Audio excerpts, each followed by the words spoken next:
चल चल पापा कर मजाक करबो. अच्छा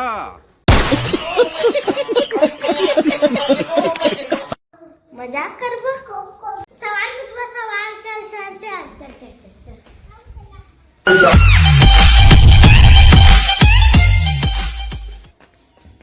पापा पापा एक सवाल पूछा बताबे. का सवाल है? पूछ पूछ। कबू खेल खेले हैं. बिकट खेल खेले हम है वो। मैं है ना स्टेट लेवल चैंपियन रहे हूँ, समझ गए? नहीं खेले का था क्या? खो खो कबड्डी बिकट खेले हम हैं, समझ गए? पूछ पूछ, जो भी पूछना है पूछ सका था। ले कबड्डी कबड्डी काय ता मैं जानू. अभी मजा आएगा ना भिड़ो. बस कबड्डी कबड्डी. बाबू के साथी. 哎呦我的妈